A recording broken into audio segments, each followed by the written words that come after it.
माननीय सभापति महोदय, आज जब हम लोग इस कालखंड में खड़े हुए हैं तो मुझे लगता है कि जब मैं किशोरावस्था में था और श्री राम जन्मभूमि का आंदोलन प्रारंभ हुआ था, उस महान यज्ञ में जिसमें करोड़ों लोगों ने कई पीढ़ियों तक अपनी आहुति दी, उसकी पूर्णाहुति देखते हुए देखना अपने आप में एक बहुत सुखद अनुभव होता है। और यह काल इसलिए भी अधिक महत्वपूर्ण है कि यह भारत के अमृत काल का ही कालखंड नहीं है, बल्कि श्री राम मंदिर के माध्यम से शताब्दियों से सोई हुई भारत की चेतना के पुनः उठकर अग्रसर होने और विश्व को नया संदेश देने का एक संधिकाल भी है। और इसलिए मैं ये कह सकता हूं कि मेरे मन में एक भाव आया कि ये ऐसा काल था जिसमें बहुत कुछ असंभव लगने वाली चीज भी साकार रूप धारण हुई है। तो मेरे मन में यह भाव आया कि मानो अक्षर सभी पलट गए भारत के भाल के, साकार हुआ स्वप्न हर बला को टाल के, नए क्षितिज उभर रहे हैं अमृत काल के और दिव्य दर्शन हो रहे हैं श्री राम लाल के।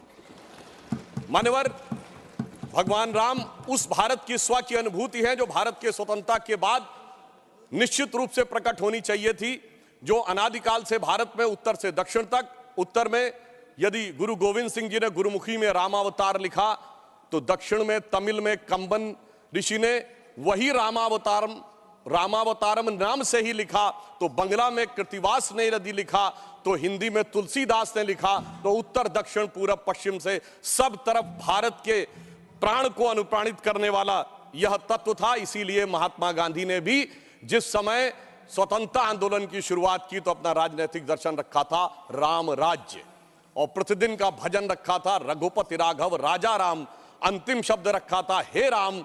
परंतु हे राम, मैं ये कहना चाहूंगा उन राम को भी प्राण प्रतिष्ठित करने में इतना संघर्ष करना पड़ा जो भारत के समाज से लेके आध्यात्म और मन तक विद्यमान थे, जिसे हम लोग उस आंदोलन के समय कहते थे कि ये तन प्रभु राम का, मन प्रभु राम का, तो हर क्षण बोलिए जय श्री राम की, आस प्रभु राम की, श्वास प्रभु राम की, तो प्रति क्षण बोलिए जय श्री राम की।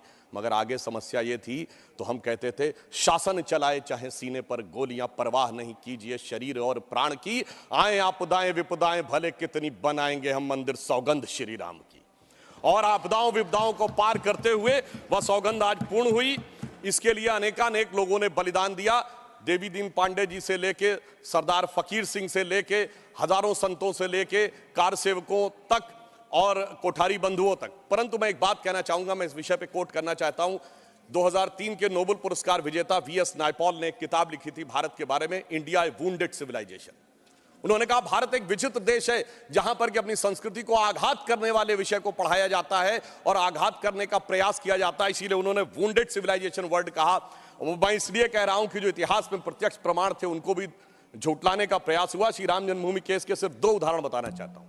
जब मुकदमा चला तो ये पूछा गया कि भाई पिछले उदाहरण दीजिए कोई शताब्दियों के, तो विपरीत पक्ष के पास कोई उदाहरण नहीं थे। हमने फॉरेन ट्रेवलर्स के उदाहरण कोट किए। विलियम फिंच नाम का ब्रिटिश ट्रेवलर आया 1610-20 के आसपास, उसने कहीं पर मस्जिद का उल्लेख नहीं किया, सिर्फ मंदिर का उल्लेख किया। फ्रेंच ट्रेवलर आया जोसेफ टिफेंथलर 1720 के आसपास, तो वो कहता वहां पर चबूतरा है जिसमें कि और एक पक्ष में वो मस्जिद की बात करता है और बताता है कि रामनवमी पे लाखों की भीड़ लगती है। परंतु उसके बावजूद एक मजेदार बात बताना चाहता हूं, जब से ब्रिटिश डॉक्यूमेंट आया तो जो पहली एफआईआर ऑफिशियली दर्ज हुई है नवंबर 1858 में, फैजाबाद के थानेदार को रिपोर्ट दी गई है कि 25 निहंग सिखों ने आकर कब्जा कर लिया है, यज्ञ हवन किया है और मस्जिद जन्म स्थान के सब तरफ राम राम लिख दिया। और जानते हो उस पे सभापति महोदय सिग्नेचर क्या है? मुतव्वली मस्जिद जन्म स्थान। अब बताइए, जन्म स्थान पहली एफआईआर में खुद मुतव्वली लिख रहा है और उसके बाद इस विषय को इतना बढ़ाया गया। और स्वतंत्रता के बाद मैं एक बात कहना चाहता हूं, 22-23 दिसंबर 1949 की रात को जब श्री राम लला प्रकट हुए, उसके बाद यह ध्यान देने योग्य बात है, यह समुदायों के बीच के संघर्ष का विषय नहीं था, यह भारत के स्वाभिमान का विषय था। 12 साल टाइटल सूट की मियाद होती है, 12 साल तक मुस्लिम पक्ष सुन्नी सेंट्रल वक्फ बोर्ड उसमें पैरोकार ही नहीं था। 1961 में, दिसंबर 1961 में जब 12 साल पूरे होने में 4 दिन रह गए थे, तब सेंट्रल सुन्नी वक्फ बोर्ड उसमें पैरोकार बना। क्यों? कुछ सेकुलरिस्टों ने समझाया, कुछ लेफ्टिस्टों ने समझाया, और इसका उल्लेख के मोहम्मद साहब ने अपनी किताब में किया है कि मुस्लिम समाज में एक बहुत बड़ा तबका ये मानता था कि हमें इस विषय में पढ़ने की जरूरत नहीं है, परंतु राजनीति के चलते हुए भारत के स्वाभिमान का विषय ये इसका प्रतीक बना। परंतु उसके बाद कोर्ट का निर्णय आया, संपूर्ण मर्यादाओं को पूर्ण करते हुए आज ये दिन आया। तो मैं कई बार हम लोग से कहा जाता है कोर्ट का निर्णय आया तो इसमें आपने क्या किया, तो मैं बताना चाहता हूं हम जब जब सत्ता में आए 1991 में कल्याण सिंह जी की सरकार ने आकर 67 एकड़ भूमि का अधिग्रहण किया। उसके बाद याद करिए खुदाई पर रोक लगा दी गई थी। तो अटल जी की सरकार आई तो नई टेक्नोलॉजी आ गई, ग्राउंड पेनेट्रेशन रेडार, तो रेडार मैपिंग की गई और वो कोर्ट में प्रस्तुत कर दी गई। मतलब ऑपरेशन पे रोक थी, अल्ट्रासाउंड पे तो नहीं थी ना, तो अल्ट्रासाउंड करके दिखाया गया देखो भाई अंदर क्या है। फिर कोर्ट ने परमिशन दी और उसी खुदाई की हुई 2003 में, और उसके अंदर जो साक्ष्य निकले उसी से 30 सितंबर 2010 का Lucknow bench of Allahabad high court का जजमेंट आया जिसने गर्भगृह श्री रामलला विराजमान को दिया। अब जब मोदी जी की सरकार आई तो क्या अंतर था, विषय सुप्रीम कोर्ट में आ चुका था। सबसे बड़ी समस्या यह थी कि सुप्रीम कोर्ट में सारी की सारी प्रोसीडिंग सिर्फ इंग्लिश में होती है, और वहां सारे डॉक्यूमेंट्स जो हजारों हजार पेज के थे उनको इंग्लिश में ट्रांसलेट करना था विद ऑथेंटिक डॉक्यूमेंट्स, जिसमें अरबी फारसी के भी थे, संस्कृत के भी थे, सबके थे। तो हमारी सरकार में आने के बाद अगर 60 साल उसमें लगे थे, हो सकता 50 साल इसमें भी लग जाते, क्योंकि बहुत से लोग वकील का चोला ओढ़कर खड़े होकर ये भी कहते थे फलां साल के पीछे ले जाइए इस जजमेंट को। मगर मोदी जी की सरकार ने आने के बाद 24/7 लगाकर सारे के सारे जो डॉक्यूमेंट्स थे उनका केवल 2-3 वर्षों में ट्रांसलेशन किया, और उसके बाद जाके कोर्ट में अर्जी लगाई कि डे टू डे हियरिंग होनी चाहिए, क्योंकि हमारी सरकार तो उसमें विचार करती थी कि हनुमान तेहि परसा करि पुन कीन्ह प्रणाम, राम काज कीन्हे बिनु मोहि कहां विश्राम। और फिर आपने देखा कि वो जब जजमेंट आया, और ये भी एक सुखद संयोग देखिए कि मान्यवर हमसे टीवी डिबेट में अक्सर बहुत पूछा जाता था कि आ गए भाजपा वाले कहते हैं रामलला हम आएंगे मंदिर वहीं बनाएंगे, तारीख नहीं बताएंगे। महोदय राम का मंदिर कोई इमारत नहीं थी, ये भारत की भव्यता का आगाज था, और वो तारीख कोई तारीख नहीं थी, वो काल की गति थी। और वो तारीख क्या थी मैं बताना चाहता हूं। जब रामलला इस मंदिर में आए हैं तो वो तारीख आई है 4 करोड़ गरीबों को घर लेकर आई है, 11 करोड़ लोगों के लिए शौचालय लेके आई है, 54 करोड़ लोगों के लिए जनधन अकाउंट लेके आई है, हर गांव में बिजली, हर गांव में सड़क लेकर आई है, और इतना ही नहीं हर शहर में हर राज्य में एयरपोर्ट लेकर आई है, समुद्र पे सबसे बड़ा सेतु अटल सेतु लेकर आई है, और चिनाब नदी पे दुनिया का सबसे ऊंचा पुल चिनाब का पुल लेकर आई है, हाईएस्ट एफडीआई लेके आई है, हाईएस्ट फॉरेन एक्सचेंज रिजर्व लेके आई है, फास्टेस्ट ग्रोइंग इकोनॉमी लेके आई है। और जनाब वो फिल्म का डायलॉग होता था तारीख पे तारीख, तारीख पे तारीख वाला, इंडियन पैनल कोड को तारीख का हिस्सा बनाकर भारतीय न्याय संहिता लेके आई है, जो 3 साल के अंदर सारी तारीखों को खत्म कर देगा।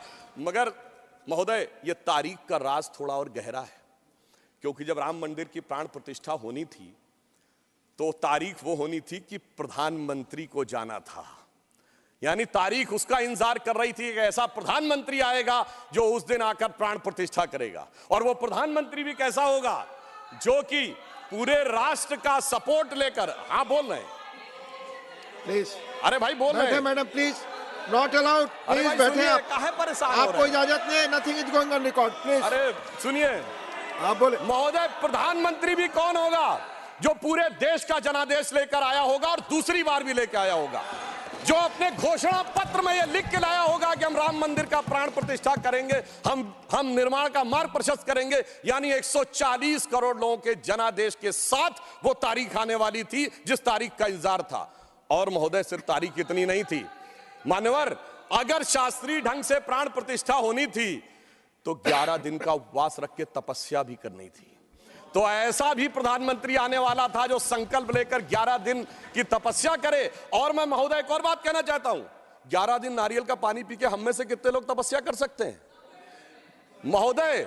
वो जो हर नवरात्र ऐसे रहता हो उसी के तपस्या का वो अभ्यास होगा। और मैं बताना चाहता हूं स्वामी गोविंद गिरी जी जो कोषाध्यक्ष हैं न्यास के, उन्होंने जब उपवास तोड़वाया तो उन्होंने कहा मैं तार्किक व्यक्ति हूं, मेरे मन में संदेह था। तो जब इनकी माताजी जीवित थी तो मैंने उनसे पूछा था तो उन्होंने कहा 40 वर्षों से अभ्यास है ये उपवास रखने का, इसलिए 11 दिन शासकीय कार्य रखते हुए भी वो उपवास कर पाए। ऐसे व्यक्ति की प्रतीक्षा थी तारीख को। और फिर दक्षिण में जाकर चाहे नासिक हो और फिर चाहे गुरुवायूर का मंदिर हो अथवा रामेश्वरम में खड़े होकर जब प्रधानमंत्री जी 22 कुओं के जल से स्नान कर रहे थे, जो भारत के संपूर्ण क्षेत्र का प्रतिनिधित्व करते हैं, तो यह संदेश था दूर दक्षिण सिरे पर खड़े होकर कि देखिए ये राम है जो घट घट में व्याप्त है पूरे उत्तर से दक्षिण तक। और उस तपस्या से प्रकट होने के बाद उस प्रधानमंत्री की दरकार थी तारीख को, क्योंकि राम का काज कौन कर सकता है। गोस्वामी जी लिख गए हनुमान चालीसा में, सब पर राम तपस्वी राजा, जिनके काज सकल तुम साजा। अगर राम तपस्वी राजा थे तो तपस्वी प्रधानमंत्री भी होना चाहिए था वो करने के लिए, और इस तारीख का इंतजार था। तारीख का ये राज समझने के लिए हम आपको समझाएंगे भी तो शायद आप नहीं समझ पाएंगे। और इसीलिए मैं कहना चाहता हूं कि इतना ही नहीं, महत्वपूर्ण बात यह थी कि सब कुछ शांति और सौहार्द से निपट गया। जब राम मंदिर का मुद्दा उठा था तो कितने प्रकार की चीजें होती थी। इसके लिए हमें निश्चित रूप से सरकार, प्रधानमंत्री को धन्यवाद देना चाहिए। पूरे देश में जिस प्रकार का सौहार्दपूर्ण वातावरण रहा। और महोदय, यह हिंदू मुस्लिम का विषय नहीं था, यह भारत के जय और विजय का विषय था, और उससे भी बढ़कर यह मूल्यों का विषय था। कौन से मूल्य थे? एक मूल्य वो जिसमें भगवान राम उस मूल्य के प्रतीक बनते हैं जिसमें 4 भाई हैं, पिता के एक वचन पर वन चले जाना, दूसरे भाई का जंगल जाना, तीसरे भाई का खड़ाऊ रखकर शासन करना, एक ये परंपरा थी। और दूसरी परंपरा वो जिस बाबरी परंपरा में भी 4 भाई थे, शुजा, मुराद, दारा और औरंगजेब। एक ने 3 को कत्ल कर दिया, बुढ़ापे में बाप को जेल में डाल दिया, और इतने पे भी संतोष नहीं हुआ, बल्कि सर काटकर थाली में रख के जेल में बंद बाप के पास भेजा। आप किसी मत को मानने वाले हो, अपने घर में क्या देखना चाहते हैं, भाई की खड़ाऊ या भाई का सर? इन 2 मूल्यों के अंतर का यह प्रतीक था। इसका हिंदू मुस्लिम से कोई नहीं था। और मैं अपने विरोधियों को बताना चाहता हूं, मान्यवर, उर्दू में भी एक रामायण लिखी गई है, चकबस्त रामायण, और उसमें इसी मूल्य को अप्रिशिएट किया गया है कि जब भगवान राम राजा दशरथ से अनुमति लेकर जाते हैं तो उर्दू के प्रसिद्ध शायर चकबस्त ने, और वो लखनऊ के रहने वाले थे, उन्होंने लिखा है, रुखसत हुए वो बाप से लेकर खुदा का नाम, रुखसत हुए वो बाप से लेकर खुदा का नाम, और राहे वफा की मंजिलें अव्वल हुई तमाम। यानी उनको तो दिखा कि राहे वफा की कौन सी मंजिलें हैं जो अव्वल हो रही हैं। मगर क्या बताऊं महोदय, एक फैक्ट बताना चाहता हूं। 22-23 दिसंबर 1949 की रात को जब श्री राम लला प्रकट हुए तो सबसे पहले वो रोशनी किसने देखी थी? वो यूपी गवर्नमेंट का एक सिपाही था जिसका नाम था अब्दुल बरकत। उसने बाकायदा मजिस्ट्रेट के सामने बयान दिया है कि रात में उसको दिव्य रोशनी दिखी, और जब दिव्य रोशनी हटी तो वहां पर श्री राम लला विराजमान थे। अब्दुल बरकत को रोशनी 1949 में दिख गई, मगर कुछ सियासत वालों को रोशनी 2024 में नहीं दिख रही है। और मैं आपको बताना चाहता हूं, बाबरी पक्ष के पैरोकार थे इकबाल अंसारी, और यह उदारता देखिए कि सबको बुलाया गया, विरोध करने वालों को बुलाया गया, ट्रस्ट के द्वारा गोली चलाने वालों को बुलाया गया, और इकबाल अंसारी को भी बुलाया गया। और इकबाल अंसारी प्राण प्रतिष्ठा में आ गए। उनका इकबाल तो बुलंद हो गया, मगर इन लोगों का इकबाल जमींदोज हो गया। और मैं ये भी बताना चाहता हूं, उसका एक कारण है। ऑन द लाइटर नोट, इसको कोई पर्सनल ना ले महोदय, ये कहा जाता है कि हमारे यहां राम का तत्व या ईश्वर का तत्व कौन नहीं समझ पाता है?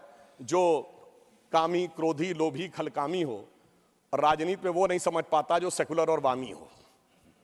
अब मैं ये बताना चाहता हूं महोदय कि जो लोग कहते हैं भगवान राम ने अपने जीवन में, ये मंदिर किस चीज का प्रतीक है, कई लोग एक आध कोई शब्द लेकर बगैर पढ़े हुए, बगैर उस भाषा को जाने हुए अपनी बात कहने लगते हैं।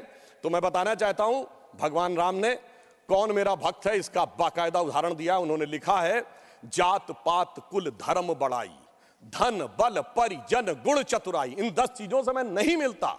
मैं कैसे मिलता हूं? भक्ति से मिलता हूं।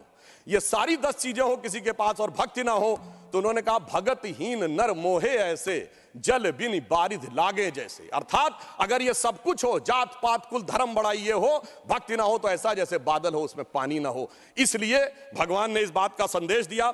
और मैं एक विषय और कहना चाहता हूं, जब राम मंदिर का निर्माण हो रहा था तो कहा जाता था, साहब वैज्ञानिक प्रमाण दीजिए।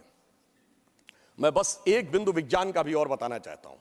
यह विशुद्ध विज्ञान है, क्योंकि अगर आपने रामचरितमानस के शुरुआती श्लोक पढ़े हो तो उसमें बहुत साफ लिखा, सीताराम गुणगाम पुण्य अरण्य विहारिण्यो वंदे विशुद्ध विज्ञानो कवीश्वरो कपीश्वरो। अर्थात विशुद्ध विज्ञान महर्षि वाल्मीकि ने लिखा। और विज्ञान क्या है? पूछा गया था कि भगवान हुए कब, ये तो बताइए, यहां हुए कि नहीं ये बताइए। अब आप ये बताइए कि आज हम समय कहते हैं, उनका एग्जैक्ट टाइम लिखा है।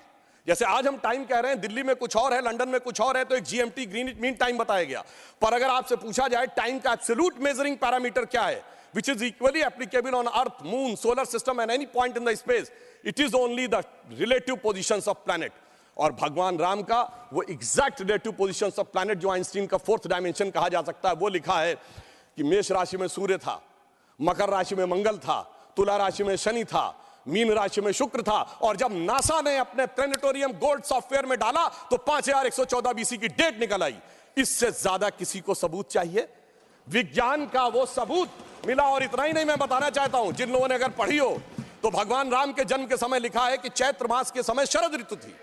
अंगद बताते हैं कि अश्विनी मास यानी आज के अक्टूबर के समय वसंत ऋतु थी।